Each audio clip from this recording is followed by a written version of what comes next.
하나님의 은혜와 사랑하심이 오늘도 저와 여러분 가운데 충만했길 축복합니다. 참고로 저희가 매년 11월 1일 첫째 주 11월 1일은 교회가 창립한 날이기도 합니다. 11월 1일 오후 1시에 교회를 개척을 했습니다. 창립 예배를 드렸던 것이죠. 그로부터 시작해서 매월 첫째 주는 우리가 창립 예배를 드리는데, 보통 일반적으로는 교회력에 의하면 11월 셋째 주가 우리 한국에서는 추수감사절입니다. 그런데 11월 셋째 주면 사실 굉장히 늦습니다. 그러다 보니 좀 더 저희 교회는 앞당겨서 11월 첫째 주 추수감사 겸 창립기념 우리와 다섯분같이 축제를 같은 날 하고 있습니다. 그러므로 여러분들이 이 사실을 잘 기억하셔서 11월 셋째 주는 추수감사절이지만 저희 교회에서는 첫째 주에 추수감사 예배를 같이 드리고 있다라고 여러분 생각하셨으면 좋겠습니다. 특별히 한 해를 돌아보며 추수하면은 어떤 것들이 생각날까요? 한 해 동안 열심히 씨앗을 뿌리고 수고했고 땀 흘렸을 것입니다. 그리고 그에 따른 결과 열매를 맺고 얻는 것이 바로 추수라는 그 감격적인 날이겠죠. 한 해가 이제 얼마 남지 않았습니다. 그럼에도 불구하고 한 해 시작을 이제 마무리를 하기 전에 지난 시간들을 돌아보며 과연 오늘 한 해 동안에 어떤 열매를 맺었을까를 여러분 삶 속에서도 점검하고, 교회도 마찬가지일 것입니다. 한 해 동안에 하나님의 은혜 가운데 이 교회가 어떻게 여기까지 왔을까를 돌아보며 감사하며, 또한 우리가 함께 그 기쁨을 나누는 시간 되어지기를 축복합니다. 우리 인생도 마찬가지 아닐까 생각해 봐요. 내 인생도 언젠가는 뒤돌아보면서 정리할 때가 있고 결산할 때가 있을 것입니다. 그런데 사실은 내 몸이 쇠하여서 온전한 정신을 갖지 못할 때는 결산할 시간이 늦습니다. 아직까지 조금이라도 젊을 때 지금 내 삶을 다시 한번 돌아보면서 뒤를 돌아보고 앞을 준비해 보는 것은 어떨까를 생각해 보는 절기가 바로 지금 아닐까 생각을 합니다. 내가 열심히 수고했고 그 수고한 것에 대하여 풍성한 열매를 거뒀다고 한다면 우리는 분명히 기쁨이고 보람이라고 말할 수 있을 것입니다. 그런데 정작 내가 기대한 것만큼 열매를 맺지 못했다면 여러분 어떨까요? 실망하고 낙심하고 심지어는 분노를 하기까지 하지 않을까 생각해 봅니다. 그것이 바로 추수 때가 갖고 있는 특징이 아닐까. 또 특별히 고등학교 3학년 이제 대학 입시를 며칠 앞두고 있는 학생들의 경우는 아마 초등학교, 중학교, 고등학교 자그마치 12년, 최소한 3년에서 6년 아니면 12년 동안 대학을 위해서 열심히 공부했고 열심히 달려왔을 것입니다. 그리고 단 한 번의 시험으로 그 결과치가 나올 때 그것이 기대 이상으로 나오면 분명 그 학생에게는 기쁨이지만, 그 기대와 달리 적은 결과, 원하는 만큼의 결과가 나오지 않으면 실망하는 것, 어찌 보면 당연한 것 아닐까 생각하면서, 그러면서 우리 인생도 한 번쯤은 다시 되돌아보는 여러분 되었으면 참 좋겠습니다. 그런데 또 한편으로는 제가 이제 많은 사람들이 그래요. 오늘이, 많은 사람들이 사실 그렇게 표현합니다. 많은 사람들이 오늘이 제일 젊을 때라고 얘기를 해요. 왜냐하면 앞으로 남은 시간을 생각해 보니까, 살아있는 시간을 보니까 지금이 젊다고 생각합니다. 근데 어느 날 저는 제가 생각을 거꾸로 해봤어요. 내가 지금까지, 왜냐하면 내일은 내가 아무도 장담할 수 없기 때문에 그렇지 않을까요? 누가 내일을 감히 장담할 수 있어요? 누가 내일을, 아니 10년 후를, 아니 20년 후를 누가 장담할 수 있습니까? 하루 앞도 알 수 없는 것이 우리들의 인생이잖아요. 그러다 보니까 제가 갑자기 생각난 것은, 지금 이 시간이 나에게는 내 인생에서는 가장 늙은 시간이구나 하는 생각이 들더라고요. 내 인생을 지금까지 살아오면서 지금 이 시간이 가장 늙은 시간이라고 생각하니까 갑자기 우울해지는데, 또 한편으로는 그러기 때문에 오히려 내가 다시 한번 뒤를 돌아보면서 점검을 해보는 거예요. 내가 과연 어떻게 살았을까? 어떻게 삶을 살았고 또 어떻게 최선을 다하여 내가 가지고 있는 모든 환경 속에서 이겨냈을까? 그러면 여기서 멈춰서는 아니 될 것입니다. 그러면 어쩌라고? 그러면 나는 내일 어떻게 준비할 것인가를 오늘 준비해야 되지는 않을까 생각합니다. 저는 그것을 바로 지혜로운 자라고 이야기할 수 있습니다. 지혜로운 자는 올해 추수한 것으로 끝나가지고 뒤를 돌아보며 한탄하고 원망하는 것이 아니라 오히려 또 내년에 새롭게 추수를 위해서 오늘을 준비하는 것, 그게 더 지혜롭지 않을까요? 비록 내일은 아무도 장담할 수 없습니다. 그러나 내일을 위해서 오늘 정도는 준비할 수 있는 시간이 있다 한다면 오히려 오늘 준비하는 것이 저는 더 지혜롭다라고 감히 말할 수 있습니다. 지난 시간은 위로와 격려 또는 반성을 하면서 다시금 새롭게 준비할 수 있는 지혜로움이 그 어느 때보다 더 필요한 것이 바로 지금 이 시기가 아닐까 생각해 봅니다. 그래서 저는 먼저 올 한 해 동안 여러분 많은 것들을 수고하신 여러분들을 향해서 진심으로 수고하셨습니다. 인사를 했습니다. 수고 많이 하셨습니다. 그러면 옆에 있는 분한테 인사해 주세요. 정말 수고 많았어 라고.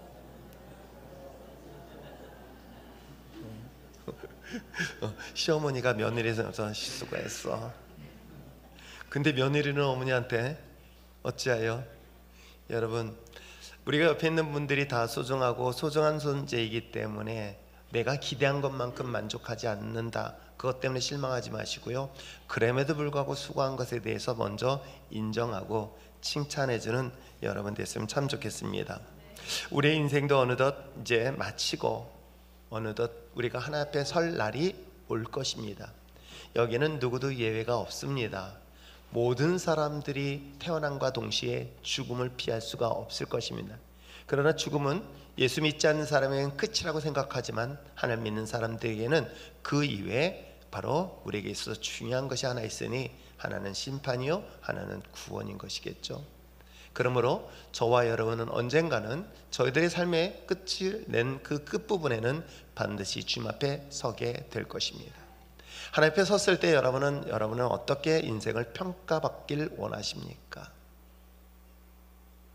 저는 제가 욕심이 있다면 우리 율전의 신앙 공동체 모든 분들은 하나님 앞에 섰을 때 착하고 충성된 종아, 내가 작은 일에 충성하였기에 라고 하며 칭찬받길 원하는 것이 어찌 보면 율전교회 담임하고 있는 목사의 욕심이고 바람입니다. 아마 부모로서 여러분들이 자녀를 키우면서 마찬가지 아닐까요? 열심히 살아서 그 결과가 아름다운 결과를 맺는 것이 부모가 기대하는 것처럼 저 역시도 마찬가지입니다.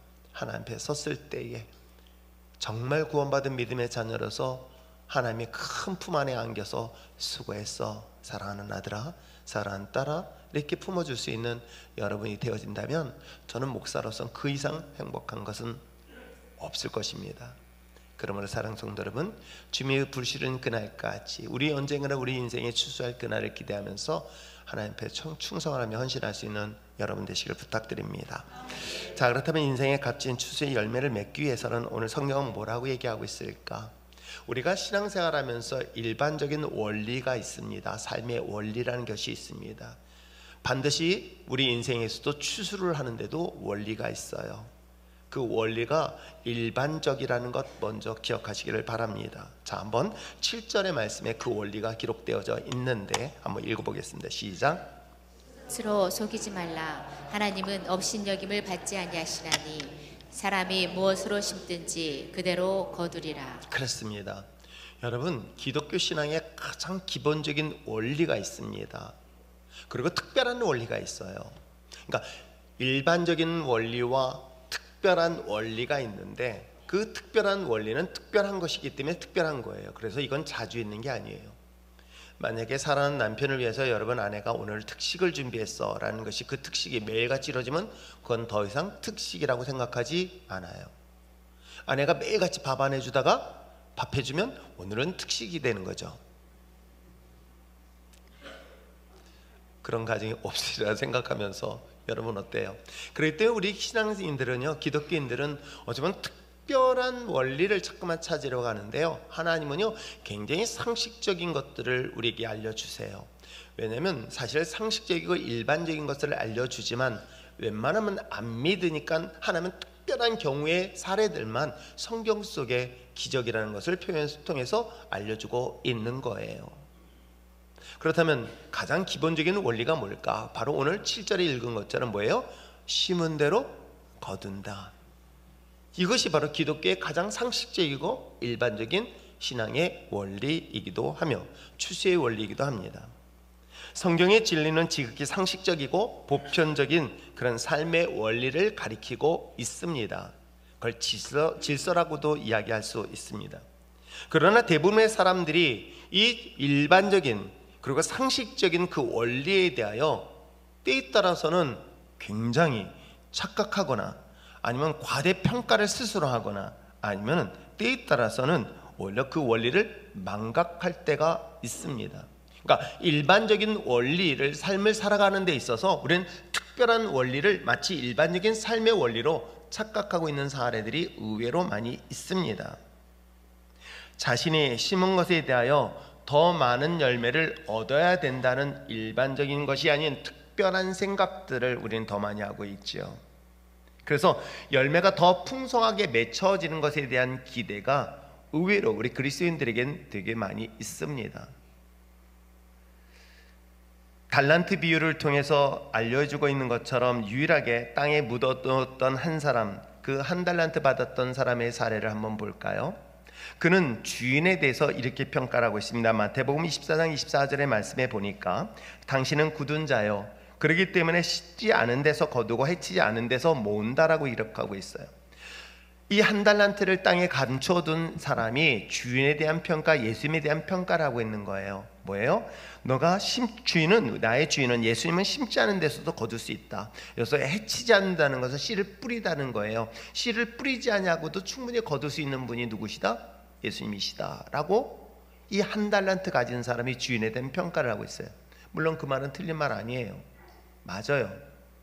예수님은, 하나님은 무에서 유를 창조하시는 분이세요.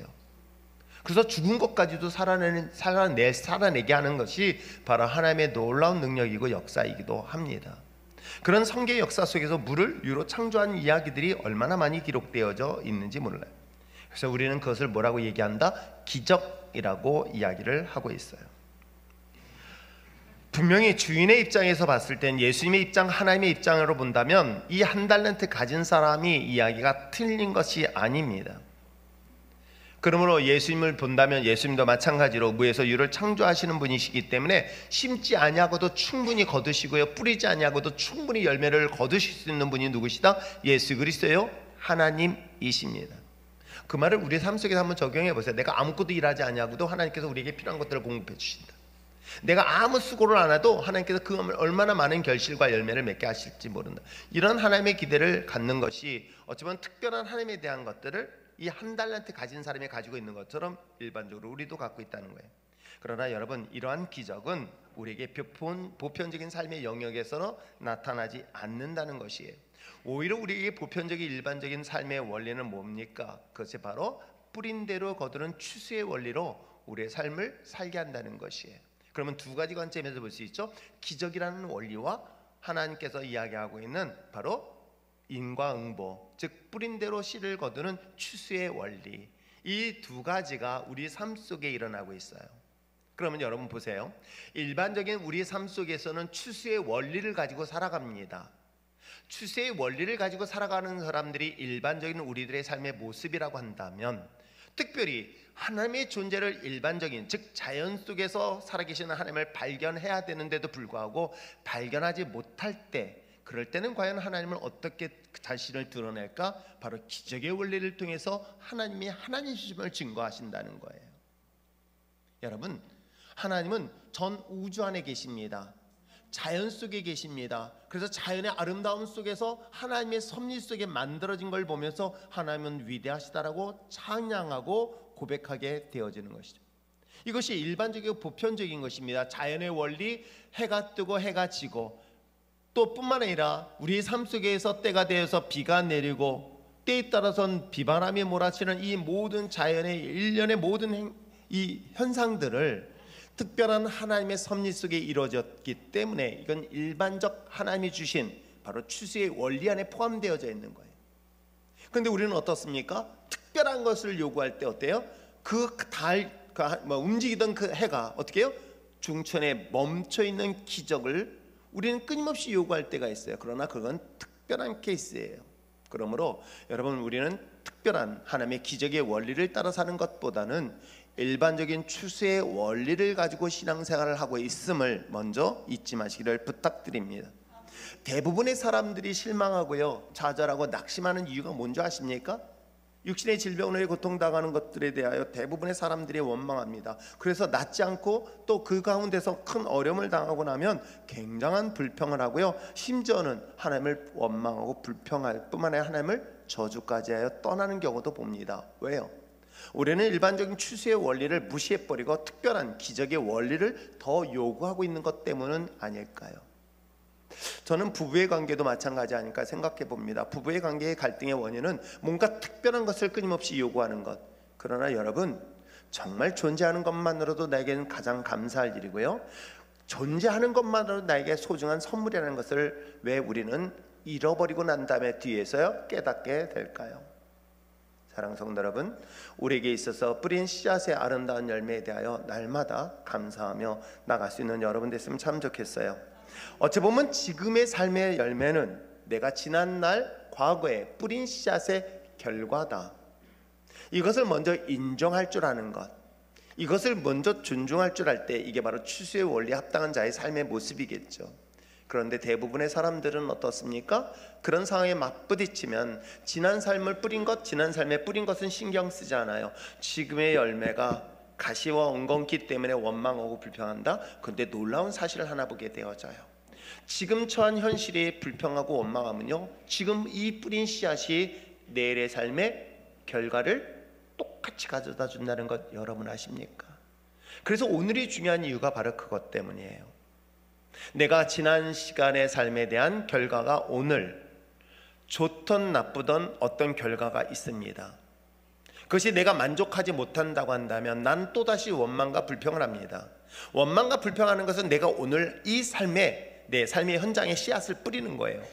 그러면 원망과 불평은 결국 내일의 오늘 뿌린 씨앗의 열매가 또 맺게 되어져 있어요. 그래서 추수는 결국은 내가 어떤 삶의 신앙의 씨앗을 뿌렸느냐에 따라서 결국은 그 추수의 열매는 자기에게 그대로 돌아온다. 그래서 뿌린 대로 거두는 그러한 것이 가장 보편적이고 하나님의 정의와 공의를 실천하는 중요한 원리가 여기에 있다는 것 항상 잊지 마시기를 부탁드립니다. 사랑하는 성도 여러분, 우리는 기적의 원리로 사는 것이 아니라 추수의 원리로 신앙생활하고 삶을 살고 있다.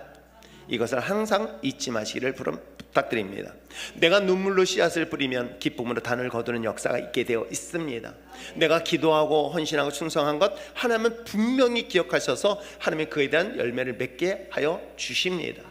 근데 내가 오늘 아무것도 심지 않냐고 원망과 불평을 심었다면 어떻게 될까요? 내일 아무것도 얻지 못할 뿐만 아니라 오히려 더 가시와 엉겅퀴밖에 얻지 못한다는 것 잊지 마시고, 아직 내가 건강할 때, 아직 내가 숨을 쉬고 있을 때, 그러면 그런 상황 속에서 나의 소중한 사람들에게 아름다운 사랑의 소리를 전하며 나줄 수 있는 여러분 되었으면 참 좋겠습니다.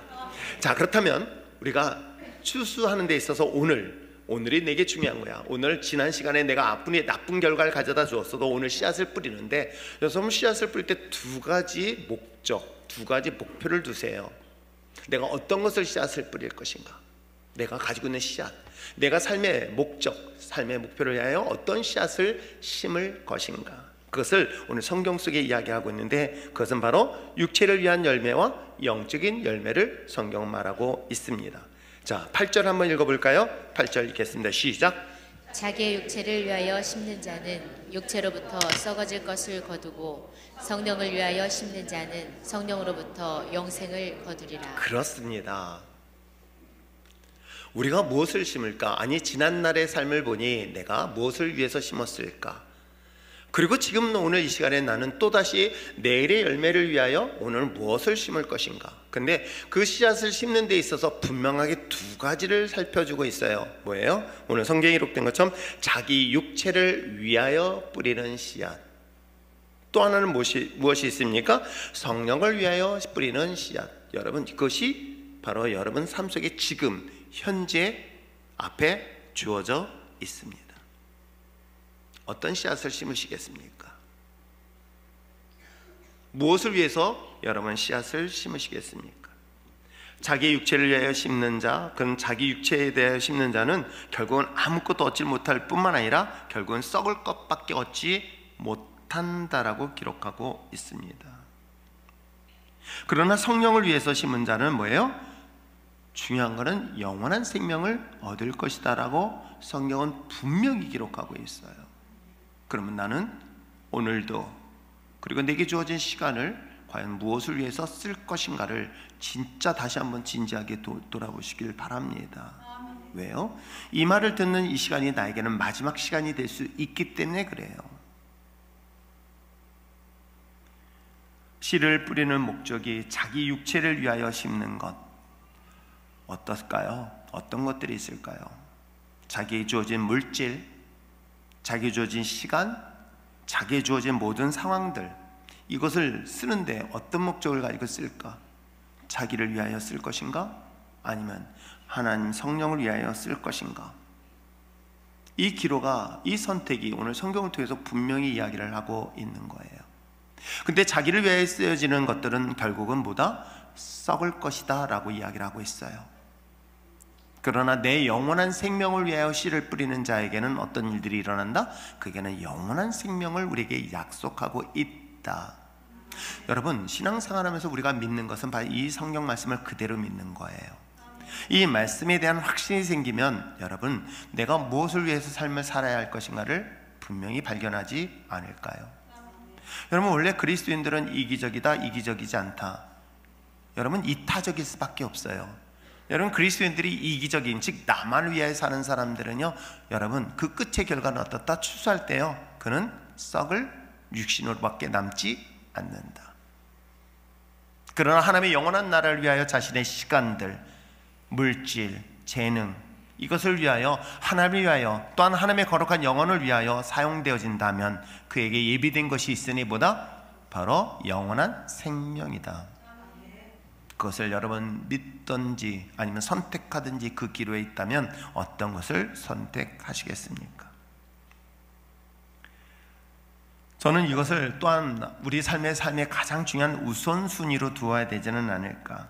내 시간의 가장 우선순위, 내 삶의 가장 우선순위, 내 가지고 있는 물질의 우선순위, 내가 가지고 있는 재능에 대한 우선순위를 어디에 둘 것인가? 그것이 나 자신을 위하여 쓸 것인가? 아니면 예수 그리스도를 위하여 쓸 것인가를 오늘 이 시간, 이 추수의 결실 열매를 맺는 때에 다시 한번 돌아볼 수 있는 여러분 됐으면 참 좋겠습니다. 자, 그렇다면 과연 어떤 것이 바로 영혼을 위한 것이고 어떤 것이 자기를 위한 것일까? 굳이 이건 구분하지 않아도 조금 알 수 있지만 성경은 이 사실을 또한 분명하게 말씀하고 있어요. 바로 9절 10절의 이야기를 하고 있는데, 자, 9절 10절 말씀을 다시 한번 읽어보시길 바랍니다. 시작. 우리가 선을 행하되 낙심할지니 포기하지 아니하면 때가 이름에 거두리라. 그러므로 우리는 기회 있는 대로 모든 이에게 착한 일을 하되 더욱 믿음의 가정들에게 알지니라. 지금 여기서 계속 반복되는 게 뭐예요? 선, 착함에 대한 이야기를 하고 있어요. 내가 세상에서 삶을 살아가는 데 있어서 나를 위하여 사는 것이 아니라 하나님의 영원한 생명을 얻기 위해 삶을 살아가는 것은 뭐다? 착한 일, 선하다라고 이야기를 하고 있어요. 여기서부터 우린 고민을 하는 거예요. 어떻게 내가 선하게 살 수 있을까? 죄인된 내가 어떻게 선한 삶을 살 수 있을까? 어떻게 하면 내가 선한 삶을 통해서 나에게 영원한 생명을 얻을 수 있을까? 성령을 따라 사는 삶이라는 게 선을 행하는 것이라고 했는데 과연 어떻게 선을 살아갈 수 있을까? 그렇다면 여러분, 내가 선한 삶을 살기 때문에 하나님께서 우리에게 은혜를 주시고 그리고 축복 주셔서 나에게 영원한 생명을 준다? 아닙니다. 이런 논리로, 이런 원리로 하는 것이 바로 불교적 신앙이에요. 그 얘기는 뭐냐면 내가 다른 사람들에게 선을 베풀고 선한 행위를 하고 선한 삶을 살아내면 그 삶에 대한 결과가 나에게 돌아오고 그리고 돌아올 뿐만 아니라 자기 자녀에게도 돌아온다는 원리를 가지고 있는 것. 그렇기 때문에 불교에서 이야기하는 인과응보의 추수의 원리와 기독교의 원리는 사실 달라요. 물론 똑같이 겉으로 볼 때는 그래, 착한 일을 하고 있는 그리스도인들이 더 착한 것으로 돌아온다? 마찬가지로 불교도 착한 일을 함으로 인해서 더 좋은 결과를 얻게 되어진다? 마치 겉의 모양은 유사해 보일 수 있지만 차이가 하나 있어요. 그게 뭔지 아십니까? 이것은 구원받은 하나님의 자녀가 되어지면, 이건 내가 노력하고 내가 힘을 써서 하는 것이 아니라 내가 선한 행위를 하기 위해 노력해서 그에 따라서 내게 영원한 생명을 얻는 것이 아니라 주 예수 그리스도를 믿었습니다. 예수 그리스도의 믿음에 거룩한 믿음의 자녀에 대한 확신을 갖게 되었습니다. 내가 그리스도로 말미암아 십자가에 피 묻은 손으로 나의 죄를 씻어주시고 그로 말미암아 내가 거룩한 하나님의 자녀가 되었습니다 라는 그런 확신과 믿음 안에 쓰게 되어지면 바뀌어지고 달라지는 게 하나 있어요. 그게 뭔지 아십니까? 바로 선한 삶을 살게 된다는 것이에요. 그러니까 내가 의지적으로 선한 삶을 살아야지. 물론 예수 믿지 않는 사람들도요 구제 많이 합니다. 예수 믿지 않는 사람들도요 신앙의 개인의 양심에 따라서 착하게 사는 사람 많이 있어요. 그런 사람들이 기독교인들을 보면 손가락질하는 이유가 여기에 있는 거예요. 왜 기독교인들은 믿지 않는 사람들도 저렇게 착하게 사는데 왜 예수 믿는 사람들은 저렇게 인색해? 왜 예수 믿는 사람들은 속이 좁아? 예수 믿는 사람들은 관대하지 못해? 예수 믿는 사람들이 너무 이기적이야 라고 하면서 손가락질을 하는 경우들을 전 수없이 보게 되어져요. 예수 믿는 사람들은 왜 참지 못해? 그러면서 슬슬 건들잖아요. 그렇죠? 예수 제대로 믿는가 안 믿는가 믿지 않는 남편들이 예수 안 믿는 아내를 건드려 봐요. 그리고 화내면 봐, 예수 믿는 사람이 왜 화내? 라고 하면서 또 공격의 빌미를 삼는 경우를 전 수없이 보게 되어져요. 우리가 신앙생활하면서 믿는 사람들에 대하여 우리가 어떤 기대를 하냐면, 믿지 않는 사람들은 분명히 선한 삶을 살아야 된다는 기대를 하고 있는 거예요. 그런데 불교는 어때요? 그 선한 삶을 통해서 그 결과가 자신의 삶으로 돌아올 뿐만 아니라 자녀들에게도 복을 받는다라는 원리를 가지고 살아가고 있어요. 근데 기독교는 그 관점이 시작되지 않습니다. 기독교는 자신의 힘으로 선을 행하는 것이 아닙니다. 자신의 능력으로 선을 행해서 그에게 주신 축복을 받게 되어지고, 내가 선한 행위를 함으로 인해서 하나님이 우리에게 은혜를 주시고, 내가 선한 행위를 함으로 인해서 내가 영원한 생명을 얻는 것이 아니라 예수 그리스도를 믿으면, 예수 그리스도가 나의 죄를 위하여 죽으시고 부활하셨다는 이 놀라운 복음의 사실을 믿으면, 믿고 난 내 삶이 바뀌는 거예요. 변하는 거예요. 그건 내 힘으로 하는 게 아니에요. 하나님이 주신 구원의 은혜를 가지고 내가 선한 삶을 살아내는 거예요. 그럴 때 이건 자랑이 될 수가 없는 거예요. 내가 누구에게 어떤 선한 일을 행했다라고 자랑하는 것이 아니라 오히려 더 미안하고 죄송해요. 왜요? 내게 받은 하나님의 은혜가 너무 크기 때문에. 그걸 아마 숫자상으로 이해해 볼까요? 제가 감당할 수 없는 100억의 빚을 졌습니다. 근데 그 빚을 주님께서 용서해 주셔서 탕감해 주셨습니다. 내가 평생 갚으려고 해도 갚을 수 없는 엄청난 100억이라는 빚을 탕감시켜 줬습니다.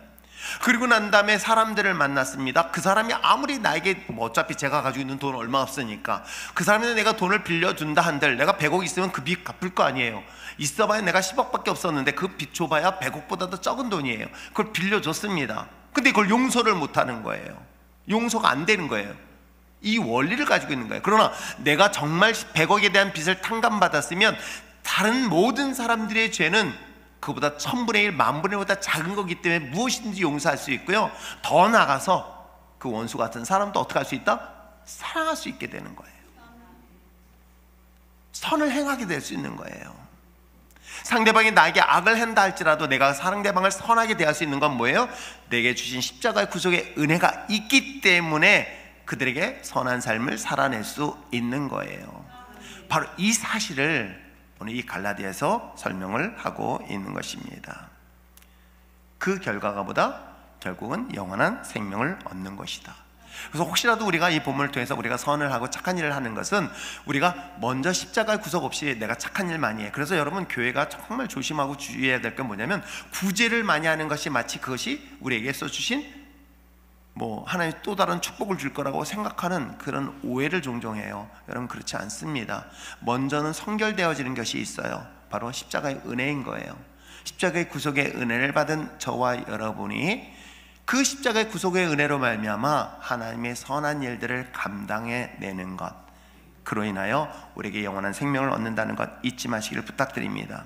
구원받은 하나님의 자녀라고 한다면 여러분 어떨까요?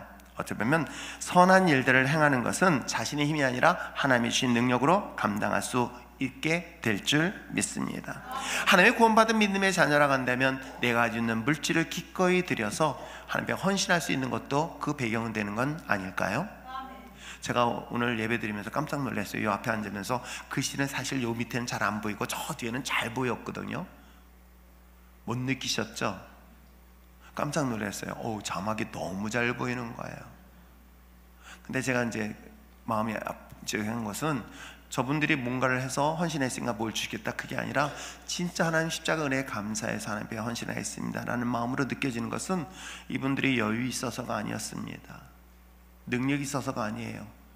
제가 언뜻 듣기로는 굉장히 어려운 가운데서 내가 하나님이 주신 마음을 가지고 어떻게 하면 하나님께 좀 더 드릴까라는 그런 마음, 바로 이것을 얘기하는 거예요. 구원받은 하나님의 자녀라고 한다면 어찌 보면 내가 가지고 있는 것을 기꺼이 드림으로 인하여 하나님의 영광의 도구로 쓰임받을 수 있다. 여러분 어때요? 저는 그것이 강도 만난 피 흘려 죽어가는 사람을 구해 주었던 사마리아인을 연상케 하는 것입니다. 피 흘려 죽어가는 그 사람에게 아무 조건 없이 그에게 물질로 후원해 줬고 그를 안전하게 주막에 보호해 줬으며 끝까지 책임지겠다는 한 사마리아인의 이런 헌신된 수고는 어찌 보면 구원을 받은 저와 여러분이 마땅히 해야 될 사명일 줄 믿습니다. 그러게 우리가 지금까지 살펴보았던 것처럼 하나님 나라를 소유한 자는 바로 잃어버린 양을 절대로 포기하지 아니하고 끝까지 그 영혼을 주님 앞에 인도하는 것이 저와 여러분에게 주어진 또 하나의 사명이라는 것 잊지 마시기를 바랍니다. 그렇습니다. 어찌 보면 내게 있어서의 가장 소중한 하나님의 영적인 일, 즉 자기를 위하여 일하는 것이 아니라 하나님을 위하여 일하는 영적인 일은 영혼 구원이라는 것을 부정할 수 없습니다. 내게 주어진 주변에 예수를 믿지 아니하고 예수가 정말 필요한 자들, 정말 예수가 필요해서 그들에겐 절대적인 존재로서 소개해줘야 될 그 영혼들을 내가 때에 따라서 물질을 드리고 기도를 하며 그에게 헌신함을 위해서 주님 앞에 돌아올 때에 나에게는 또 다른 은혜를 주셨으니 그것이 무엇이다? 영원한 생명을 주셨다는 것을 잊지 마시고 그 어떤 것보다도 하나님 기뻐하는 영혼 구령 사역에 끝까지 최선을 다하여 헌신하며 나갈 수 있는 여러분 됐으면 참 좋겠어요. 그것이 가장 오랫동안 기도해야 될 제목일 수도 있어요. 믿지 않는 남편이 예수 믿고 이 자리에 서기까지는 그 안에 많은 피눈물이 필요한 것, 아니 어찌 보면 또 하나의 생명, 죽어야 될 생명을 통해서 생명을 얻는다는 것 잊지 마시기를 부탁드립니다. 하나의 썩어지는 생명이 또 다른 생명을 얻을 수 있다는 것, 바로 이것이 바로 오늘 우리가 영원한 생명을 얻기 위하여 심어야 될 바로 영생을 위한 영혼의 씨앗이 아닐까 생각을 합니다. 그리하면서도 여전히 우리에게 또 다르게 할 수 있다면 구제와 봉사도 그 중에 하나라는 것 잊지 마시길 부탁드립니다. 자, 우리가 선을 행하되 착한 일을 하되 무엇을 주의하라, 딱 두 가지를 얘기하고 있어요. 뭐라? 낙심하지 말라라고 하는 거예요. 우리가 선을 행하고 그래 저 사람의 영혼을 살리기 위해서 기도하고 물질로 헌신하고 또 내가 드리는 하나님의 예물을 통해서 어려움을 당하는데 여러분 어떤 일들이 일어나는지 아세요? 실망할 때가 너무 많아요. 제가 이제 성경 공부할 때 아내들한테 얘기를 해요. 남편 출근할 때 여보 수고해 사랑해 라고 이야기를 꼭 하라고 합니다. 그러면 어때요? 한 번은 했더니만 남편이 뭐 필요한 거 있어? 라고 반응을 보이더래요. 저녁 때 퇴근하고 들어온 남편을 위해서 점심을 준비하고 정성을 다해 음식을 준비하고 여보 수고했어 그랬더니 뭐 잘못한 거 있어? 라고 반응을 보이더래요. 일반적으로 한국 남자들이 보이는 반응이에요. 근데 공개적으로 얘기할게요. 저도 제 아내를 누구 엄마라고 불러보지는 않았어요. 영선아 라고 이름을 불러줘요. 영선 씨라고 하기에는 나보다 나이가 어려요. 한 번 어린 건 끝까지 어려요. 나보다 먼저 가진 않더라고요. 항상 나보다 어려요. 그래서 뭐 영선 누나라고도 할 수도 없고, 제가 이름을 불러주는 건 그 사람의 인격 때문인 거예요. 누구의 엄마도 아니라 내가 소중히 여겨야 될 사람이기 때문에 그래요. 여러분, 상대방이 그렇게 되었을 때, 좀 더 정말 신앙적으로 그에게 선하게 되었을 때 어떤 마음이 드냐면 상대방이 오히려 나를 공격하거나 조롱하거나 비방하게 됩니다. 어떤 마음이 생겨요? 그러면 실망해져. 그리고 낙심이 옵니다. 그래서 포기하게 되어요. 그러지 말라고 얘기하는 거예요. 설령 지금 상대방이 내 마음을 몰라주고 그로 인하여 낙심이 된다 할지라도 낙심하지 마라. 끝까지 포기하지 말라. 한 영혼을 끝까지 포기하지 아니한다면 오늘 주님께서 말씀하셨습니다. 맨 마지막 끝까지 그 믿음을 지키는 것을 내가 보겠느냐? 라고 주님은 그 영혼을 찾고 있습니다. 사랑하는 성도 여러분, 우리에게 있을 때 가장 소중한 열매는 무엇일까? 제가 여기서 27년, 26년째 이제 목회를 하고 있습니다. 돌아보면서 제 목회의 가장 큰 열매는 뭘까? 일꾼이요? 아니에요. 저는 생명이에요. 예수 믿고 구원의 확신을 가진 생명. 예수 믿고 정말 거듭난 하나님의 생명을 그래서 여러분들 중에서 정말 주를 주라 신하여 어떤 핍박 속에서 나는 주님의 거룩한 자녀입니다라고 고백할 수 있는 구원받은 그 생명이 저에게는 또 다른 열매일 것입니다. 그 열매를 기대하면서 지금까지 열심히 달려갔고, 제가 이 목회를 그만두는 순간까지도 그것을 절대 포기하지 않을 것입니다. 그러면 사랑하는 성도 여러분, 오늘 우리는 무엇을 심을 것인가? 심은 대로 거둔다 하였으니 여러분 자기의 육체를 위해서 심을 것인가? 아니면 영원한 생명을 얻기 위하여 성령의 씨앗을 심을 것인가? 그 선택의 기로 앞에 여러분 비록 실망하고 좌절하고 낙심이 있다 할지라도 포기하지 아니하고 끝까지 씨를 뿌리는데 포기하지 않기를 부탁드립니다. 그리한다면 오늘 반드시 그 씨앗의 아름다운 열매를 맺어 하나님의 영광을 나타내는 저와 여러분 될 줄 믿습니다. 기도할까요?